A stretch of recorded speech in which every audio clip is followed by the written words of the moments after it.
గారు good evening అండి. కృష్ణారెడ్డి గారు మీ వాయిస్ మ్యూట్ లో ఉంది. ఎస్ కృష్ణారెడ్డి గారు, ఇప్పుడు ఏదైతే తెలంగాణ తల్లి విగ్రహం చుట్టూ ఏదైతే ఇప్పుడు రాజకీయాలు కనిపిస్తున్నాయో, అటు అరవింద్ కూడా స్పందించడం జరిగింది. అసలు ఈ విగ్రహాల చుట్టూ రాజకీయాలు ఏంటి, అభివృద్ధి మర్చిపోయి విగ్రహాల చుట్టూ రాజకీయం అంటే ఎస్ మీకు ఇప్పుడు వినిపిస్తుందా అండి క్లియర్ గా వాయిస్?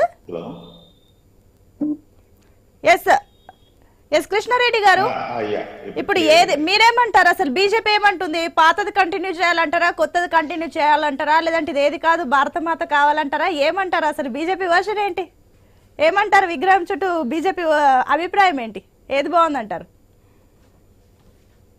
ముందుగా మీకు ఈ ప్యానెల్లో పాల్గొంటున్న పెద్దలందరికీ, అలాగే టైమ్ న్యూస్ ప్రేక్షకులకు శుభ సాయంత్రం తెలియజేసుకుంటూ, ముందుగా ఈ తెలుగు తల్లి విగ్రహం గురించి మాట్లాడాల్సిన సందర్భం వస్తే, అసలు తెలుగు తల్లి విగ్రహము ఇప్పుడున్న దాని గురించి మాట్లాడదాము. అసలు కాంగ్రెస్ పార్టీ ఏ ప్రాతిపదిక మీదన విగ్రహాన్ని చేయించింది? అక్కడ కింద ఇప్పుడు మనం ఒకటి కింద స్థాయి నుంచి వద్దాం. కింద ఒకటి చేశారు, రుబ్బు రోల్ అంటాం మనం. దానికి చేతి గుర్తులు పెట్టాల్సిన అవసరం ఏముంది? కర్షకులు, కార్మికులు, వ్యవసాయదారుల ఫోటో దాని చుట్టూ పెట్టిన ఉంటే బాగుండేది. అది పెట్టకుండా కింద పిడికిడి పెట్టేసి హస్తం దూరుకుతూ పట్టుకున్నట్టు, తెలంగాణ తల్లిని మేమే ఉద్ధరించినట్టు, 1200 మంది పైన బలిదానాలకు మేమే సాక్షులము, మేమే కారకులము చెప్పుకోవడానికి ఆ చేతుల గుర్తు పెట్టినరా? అది చెప్పాల్సిన అవసరం ఉంది. ఆ విగ్రహానికి కింద పెట్టారు కదా రుబ్రోల్ లాంటిది, బ్లూ కలర్ లో పెట్టారు, దాన్ని విశదీకరించాల్సిన అవసరం ఉంది. చేతి గుర్తు పెట్టిండ్రు. ఆ బొమ్మలో తెలంగాణ సంస్కృతి సాంప్రదాయాలు కానీ విలువలకు కానీ ఎక్కడ కూడా విలువిచ్చినట్టు కనబడట్లేదు. మనం తంగెడు పువ్వు పెట్టినా కానీ, బతుకమ్మ పెట్టినా కానీ, ఇంకేదైనా తెలంగాణలో మన హైదరాబాద్ లో బోనాలకు సంబంధించినది కానీ ఏ ఒక్క అంశం పెట్టకుండా ఓన్లీ సోనియా గాంధీకి కట్టుబట్టుకున్నట్టు, రేవంత్ రెడ్డి గారి బిడ్డ పోలికలకు దగ్గరకు వచ్చేటట్టు ఆ యొక్క కలర్ను కానీ అవిటిని కానీ, తెలంగాణ మనం ఏ పాల పిట్టకు సంబంధించిన కలర్ కనుక సీరకు పెట్టి ఉంటే మన తెలంగాణలో దసరాకు సంబంధించి అది బాగుంటుండే. కానీ అలాంటి ఏమీ లేకుండా ఇష్టం వచ్చిన ధోరణిలో మా చేతుల్లో అధికారం ఉంది కదా అని కాంగ్రెస్ చేసిన ఈ పాపాన్ని వాళ్ళు రాబోయే రోజుల్లో అనుభవిస్తారు. ఇది తెలంగాణ సంస్కృతి సాంప్రదాయానికి, తెలంగాణకు వాళ్ళు చేసిన పెద్ద ద్రోహం అని చెప్పదలుచుకున్నాను. ఆకారం ఎలా ఉన్నదని కాదు, తెలంగాణకు ఆ ఒక విగ్రహం అంటే ఏంది? తెలంగాణ ఏ విగ్రహం అయినా కానీ మనకు చదువు సాంప్రదాయాలకు ఇవ్వాలి, విలువలకు గౌరవంగా ఉండాలి.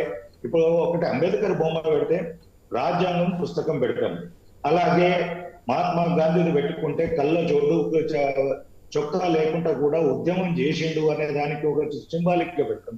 చాకల ఏరమ్మ విగ్రహం పెడితే ఆమె చేతిలో కత్తి కొడవల్లి పెడతాం. ఒక్కొక్కరికి ఒక్కొక్క విధానంగా పెడతాం. ఇప్పుడు ఇందులో తెలంగాణకు మీరు ఎవరు పెట్టినా కంకి కొడవలు అనేది కామన్ గా పెడుతుంటామా, కంకులు పెట్టినామో అంతే అయిపోయింది అంటున్నారు. తెలంగాణకు సంబంధించినవి చాలా ఉన్నాయి, అవిటిని ఏ ఒక్కటి కూడా ప్రతిబింబించలేదు. శారీ గ్రీన్ కలర్ లో ఉండే ఒక బదులు పాలపిట్ట కలర్ లో పెట్టినుంటే ఇంకా బాగుండేది.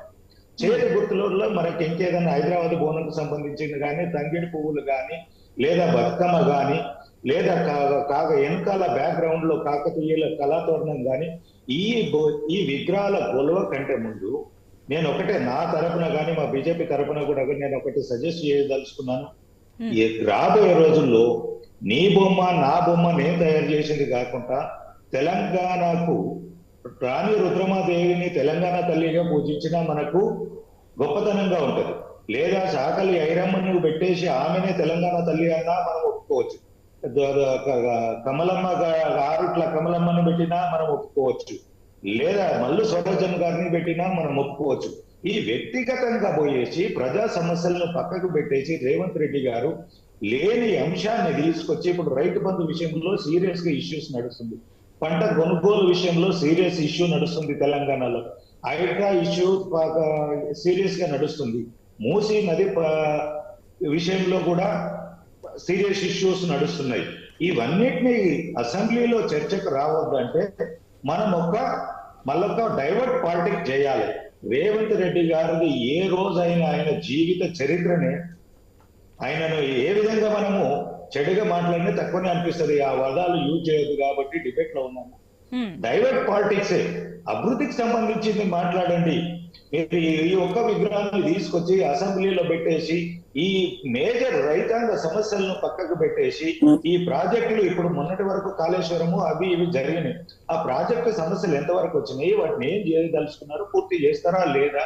ఇప్పటి వరకు తెలంగాణ రాష్ట్రము 80,000 కోట్లు అప్పు చేసింది సంవత్సర కాలంలో. మరి అవి ఎక్కడ పెట్టారు, అవి ఎవరికి వెళ్ళాయి? మళ్ళా రుణమాఫీ కానీ 6 గ్యారెంటీల గురించి అసెంబ్లీలో చర్చకు రావద్దంటే మళ్ళొక కొత్త డైవర్ట్ పాలిటిక్స్ కి ఇష్యూస్ చేయాలని చెప్పేసి. హలో చెప్పండి. హలో డైవర్ట్ పాలిటిక్స్ చేయాలని చెప్పేసి ఈ యొక్క విగ్రహాన్ని ఇష్యూస్ తీసుకొచ్చి ముందుట పెట్టి రేవంత్ రెడ్డి తెలంగాణ సమాజాన్ని మోసం చేస్తున్నాడు, దగా చేస్తున్నాడు. ఈ దగాను తెలంగాణ ప్రజలు హర్షించే విధంగా లేదు. ఒకసారి నీ గారడి మాటలకు నమ్మిండ్రు రేవంత్ రెడ్డి గారు. ఈ డిబేట్ ద్వారా నువ్వు ఎన్ని మాటలు గారడి చేసినా, మాయ మాటలు చెప్పినా, ఎన్ని చేసినా అల్టిమేట్ గా తెలంగాణ ప్రజలకు ఏమి లబ్ధి చేకూరుతుంది, అలాగే తెలంగాణ ఎంత అభివృద్ధి పదంకు ముందుకెళ్తుంది అనేది చూస్తారు. ఏదో ఒక రోజు గొప్పగా సినిమా చూసినప్పుడు ఒక డైలాగ్ కొడితే హీరో థియేటర్లు ఉన్నంతసేపు ఉత్సాహం ఉంటది, కానీ థియేటర్ బయటకు వచ్చినాక వాస్తవ జీవితాల్లోకి వస్తారు. నువ్వు ఆ గరడి చేయదలుచుకుంటే అది కొన్ని రోజులే. నువ్వు ఒక ముఖ్యమంత్రిగా మాట్లాడట్లేదు, ఒక ప్రతిపక్ష నాయకునికనే ఇంకా మాట్లాడుతున్నావు. కానీ ఒకసారి పదవిలోకి వచ్చిన తర్వాత కొన్ని బాధ్యతాయుతంగా మాట్లాడే బాధ్యతాయుతమైన అంశాలను ప్రజలకు తీసుకెళ్లే విధంగా నీ యొక్క పాలన ఉండాలి. కానీ అలా కాకుండా ప్రజా సమస్యలను పక్కదోవ పట్టించే విధంగా మీరు ముందుకెళ్తే కనుక రాబోయే రోజుల్లో మీకు గుణపాఠం చెప్పే టైం చాలా దగ్గరలోనే ఉందని చెప్పేసి తెలియజేస్తుంది. విజయ్ గారు, గుడ్ ఈవినింగ్ అండి.